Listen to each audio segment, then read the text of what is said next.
I hold my vision lightly, and these days I hold my vision lightly.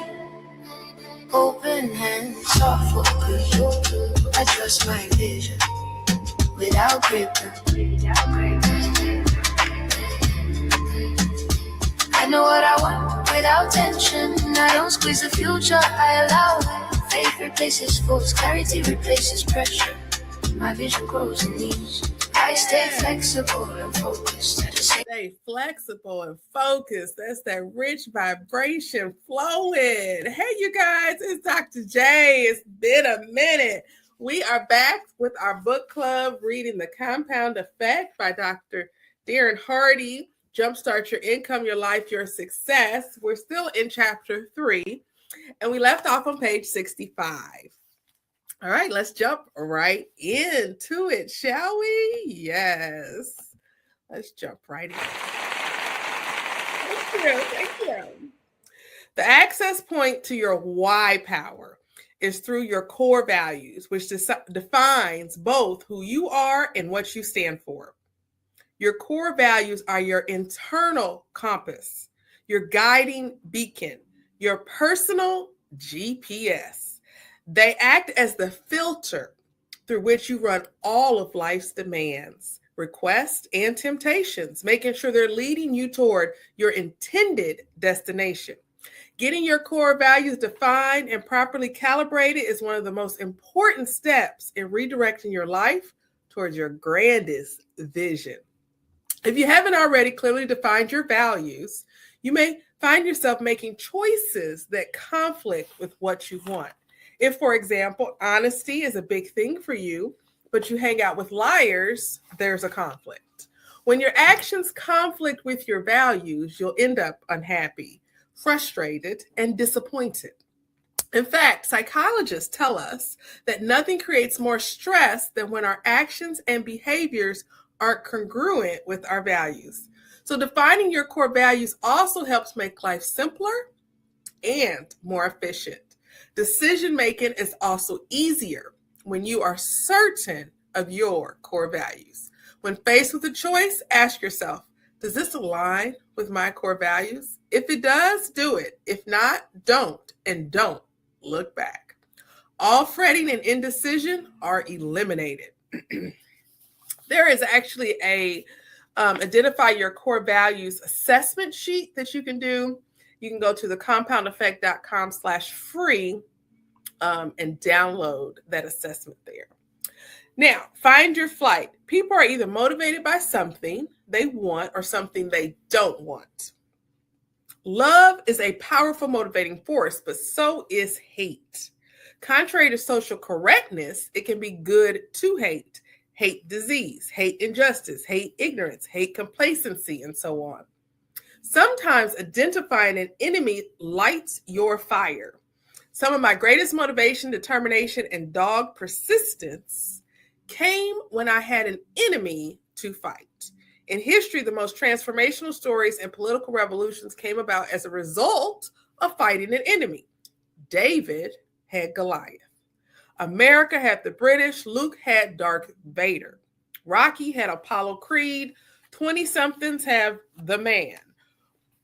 Rush Limbaugh had the liberals. Or did the liberals have Rush Limbaugh? Lance Armstrong had cancer. Apple had Microsoft. Microsoft has Apple. We could go on and on, but you get the point. Enemies give us a reason to stand tall with courage. Having to fight challenges your skills, your character, and your resolve. It forces you to assess and exercise your talents and abilities. Without a motivating fight, we can become fat and lazy. We lose our strength and our purpose. Some of my mentorship clients worry that their why power derives from less than noble goals. They feel guilty for wanting to prove the naysayer wrong, or wanting to get back at the person who said they never amount to anything, or beat the competition, or finally one up a sibling who always dominated them. But really, it doesn't matter what the motivation is, as long as it is legal and moral. You don't have to be motivated for great humanitarian reasons. What matters is that you feel fully motivated. Sometimes that motivation can help you use a powerful negative emotion or experience to create an even more powerful and successful end. This is certainly true of one of history's most celebrated football coaches, Pete Carroll. Carroll was featured in Success magazine in September of 2008. He explained his early motivation like this. When I grew up, I was a little dink. I couldn't do much because I was just too small. It took me a couple years to get in a place where I could be competitive. All that time, I was living with the fact that I was much better and I needed to fight to prove it. I was frustrated because I knew I could be special. Carroll's need to fight ultimately brought out his greatness. In the March 2010 issue of Success magazine, it featured an interview with acclaimed actor Anthony Hopkins. I was surprised to learn that his extraordinary talent and determination blossomed from fear. Hopkins admitted to being a horrible student, burdened with dyslexia and attention deficit hyperactivity disorder, ADHD, before such diagnosis existed. He was shackled with the label problem child. I was a source of worry for my parents, Hopkins revealed. I had no apparent future because schooling and education were important, but I didn't seem to have the ability to grasp what was being taught to me. My cousins were all brilliant. I felt resentful and rejected by a whole society and was very depressed. Hopkins harnessed his anger. At first, it propelled him to fight to achieve success outside of academics or athletics. He discovered he had a glimmer of talent in acting. So he used his anger toward the belittling labels he'd been given to fuel his commitment to the craft of acting. Today, Hopkins is considered one of the greatest actors alive. As a result of the fame and fortune he's acquired, Hopkins has been able to help countless people in the fight to recover from substance abuse. In addition to supporting important environmental work, though initially it wasn't grounded in a noble cause, his fight was clearly worthwhile. We can all make powerful choices. We can all take back control by not blaming chance, not blaming fate, or blaming anyone else for our outcome. I'm not stuck.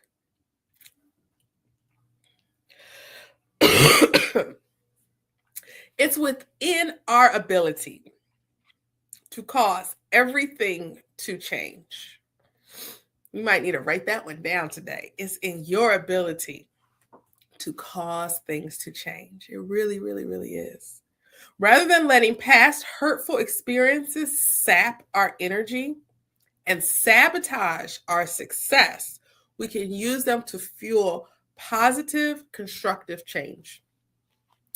Page 69, goals. As I mentioned before, the compound effect is always working and it will always take you somewhere. The question is, where? You can harness this relentless force and have it carry you to new heights, but you must know where you want to go. What goals, what dreams, and what destination do you desire? When I attended the funeral of Paul J. Meyer, another mentor of mine, I was reminded of the richness and diversity of his life. He achieved, experienced, and contributed more than dozens of people combined. His obituary made me reassess the quantity and size of the goals I set for myself. If Paul were here, he would tell us, if you're not making the progress that you would like to make and are capable of making, it is simply because your goals are not clearly defined. One of Paul's most memorable quotes reminds us of the importance of goals. Whatever you vividly imagine, ardently desire, sincerely believe, and enthusiastically act upon, must inevitably come to pass. Let's say that again. Whatever you vividly imagine, ardently desire, sincerely believe, and enthusiastically act upon must inevitably come to pass. The one skill most responsible for the abundance in my life is learning how to effectively set and achieve goals. Something almost magical happens when you organize and focus your creative power on a well-defined target.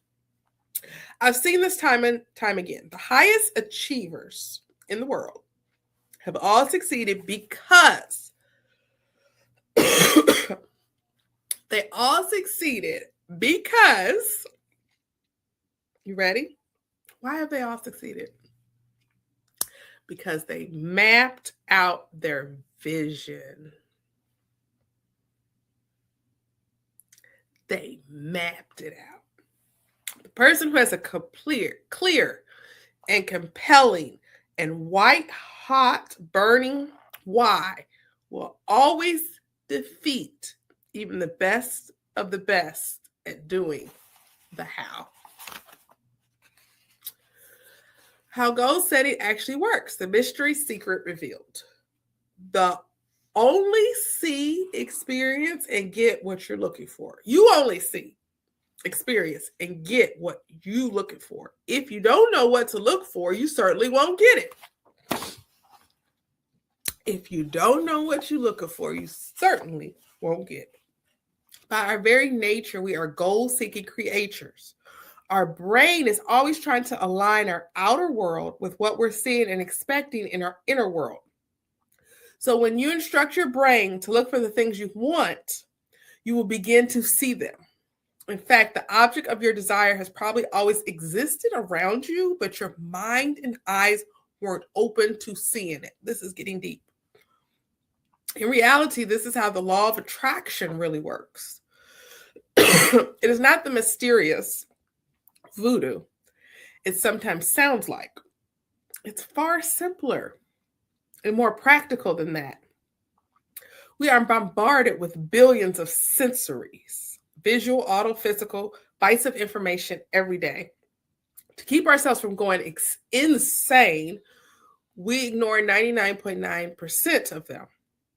Or you should, right? You got to turn the social media off sometimes. Only really seeing, hearing, or experiencing those upon which our mind focuses. This is why when you think something, it appears that you are miraculously drawing it into your life. In reality, you're now just seeing what was already there. You are truly attracting it into your life. It wasn't there before or accessible to you until your thoughts focused.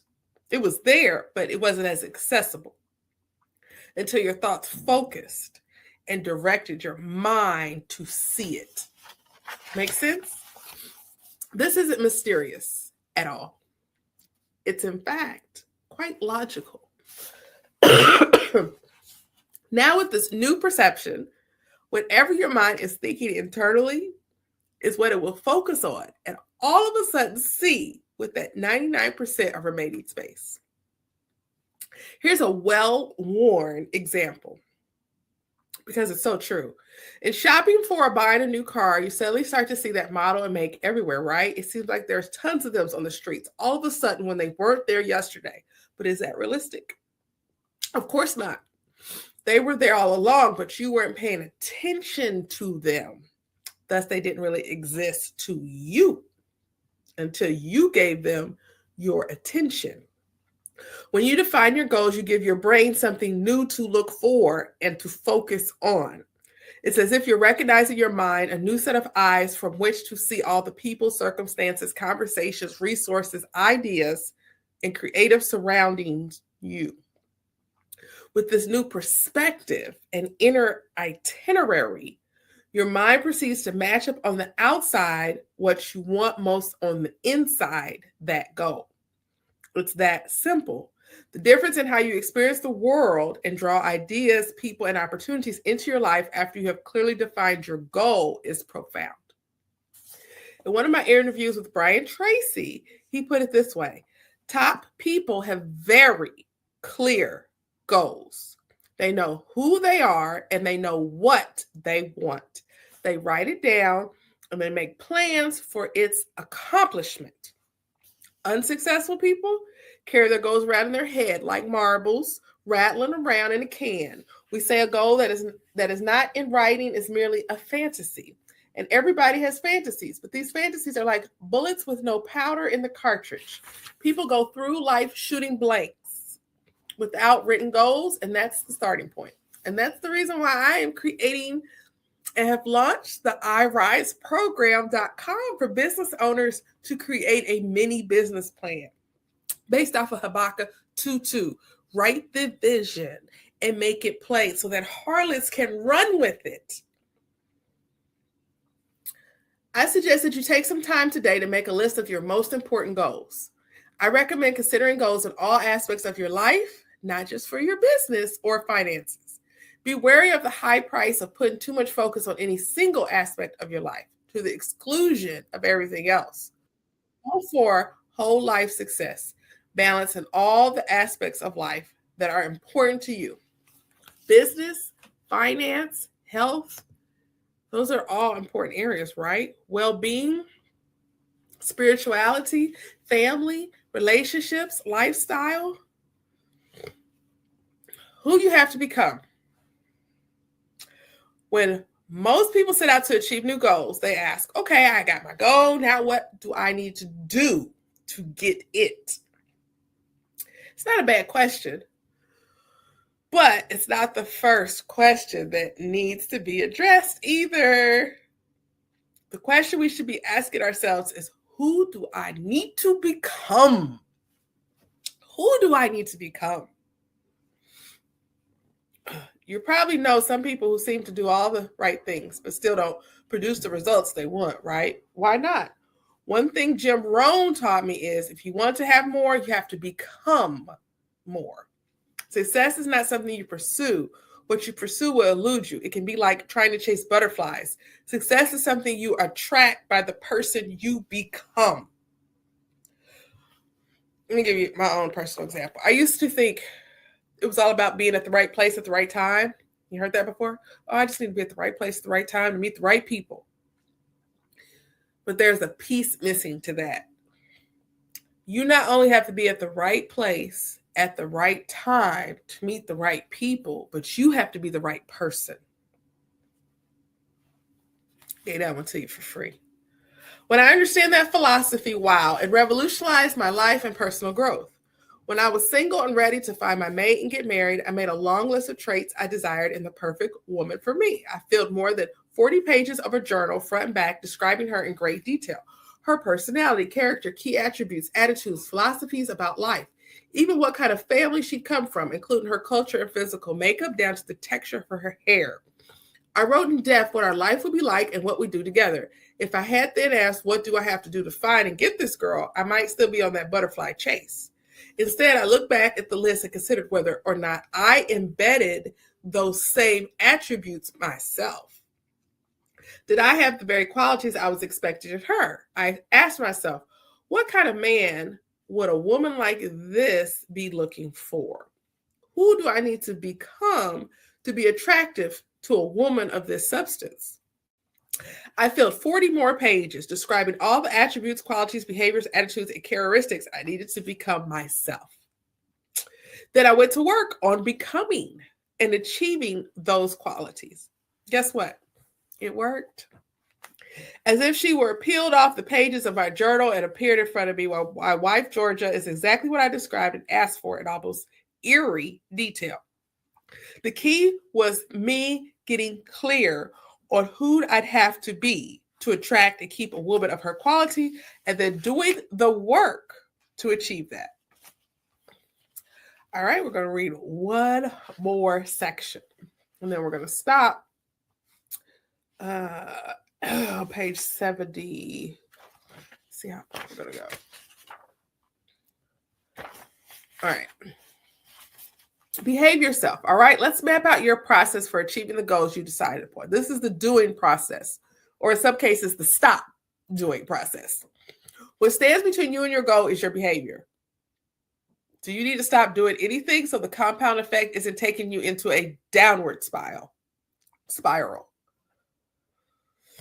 Similarly, what do you need to start doing to change your trajectory so that it's headed in the most beneficial direction In other words, what habits and behaviors do you need to subtract from and add to your life? Your life comes down to this formula. You and your choices, which are your decisions, plus your behavior, which is your actions, plus your habit, which is repeated actions, plus compounded, which is over time, equals goals. That's why it's imperative to figure out which behaviors are blocking the path that lead to your goal, and which behaviors will help you accomplish your goal. You may think you've got a handle on all your bad habits, but I bet good money you might be wrong. Again, that's why tracking is so effective. I mean, honestly, do you know how many hours of TV you really watch every day? How many hours do you spend tuned to news channels or keeping up with the goals and accomplishments of others on the sports or style networks? Do you know how many cans of soda you drink or how many hours you spend doing non-essential work on the computer, Facebook, reading online gossip, etc.? As I emphasized in the previous chapter, your first job is to become aware of how you're behaving. Become aware. Where have you fallen asleep on the job and developed an unconscious bad habit that's leading you astray? Not long ago, a successful executive with whom I serve on a nonprofit board hired me to mentor him on improving his productivity. He was doing well, but knew he could optimize his time and output further with some coaching. I had him track his activities for a week, and I noticed something I see too often. He spent an incredible amount of time reviewing the news, 45 minutes in the morning, reading the newspaper, another 30 minutes listening to news on the morning commute, and an equal amount of time tuning in again on his drive back home. During his workday, he'd check Yahoo News several times, spending at least 20 minutes in total. When he got home, he'd catch his last 15 minutes on the local news while greeting his family. Then he'd catch up on 30 minutes of sports news and 30 minutes of the 10 o'clock news before going to bed. In total, he was spending 3.5 hours with the news each day. This man was an economist or a commodity trader. Oh, he wasn't an economist. He wasn't a commodity trader or in any profession that lived or died by the latest news. The time he spent with the paper and the news, programs on radio and TV greatly exceeded what he needed to be a knowledgeable voter and contributing member of society, or even to enhance his own personal interests. In fact, he was getting very little valuable information through his programming choices, or rather his lack of choices. So why did he spend nearly 4 hours a day consuming it? It became a habit. I suggest he keep his TV and radio off, cancel his newspaper subscription, set up an RSS feeder so he could select and receive only the news he deemed important for his business and personal interests. Doing so immediately cleared out 95% of the mind-cluttering, time-sucking noise. He could now review all that mattered to him in less than 20 minutes a day. This left the 45 minutes in the morning, his commute time, and that hour in the evening for productive activities. Exercise, listening to instructional and inspirational material, reading, planning, preparing, spending quality time with his family. He tells me he's never felt less stressed. Constant negative news has a tendency to make you anxious. That was for somebody. And more inspired and focused than he does now. One small, simple change in habit, one giant leap forward in balance and productivity. Okay, now it's your turn.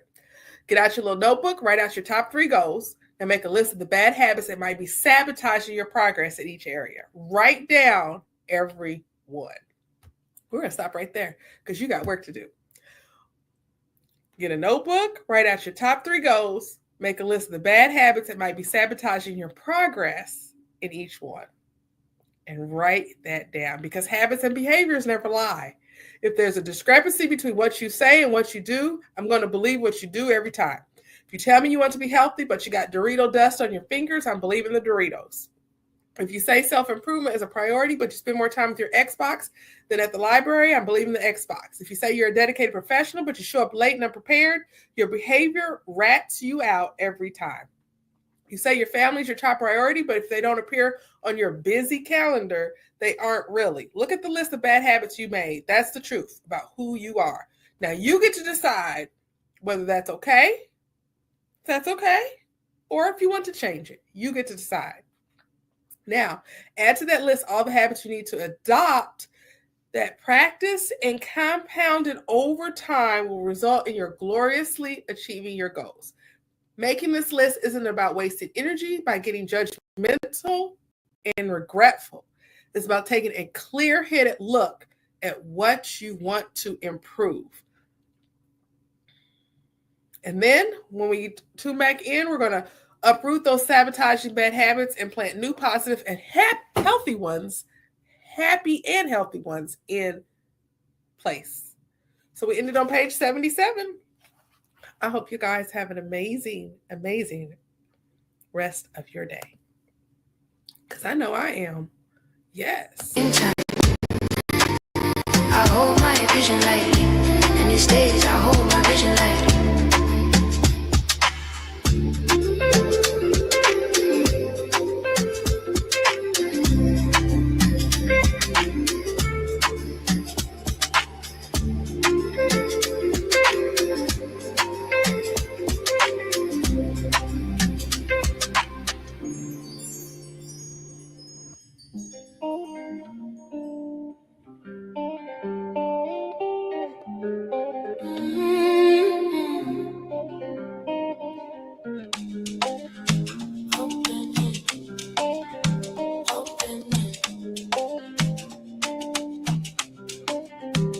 Open hands, soft focus. I trust my vision without gripping. Discipline creates freedom for me. I take aligned action daily. Steady effort compounds. I follow through calmly. I know what I want without tension. I don't squeeze the future, I allow it. Faith replaces force, clarity replaces pressure. My vision grows in ease. I stay flexible and focused. At the same time, I hold my vision lightly. And instead, I hold my vision lightly. I hold my vision lightly. Open and soft focus. I trust my vision.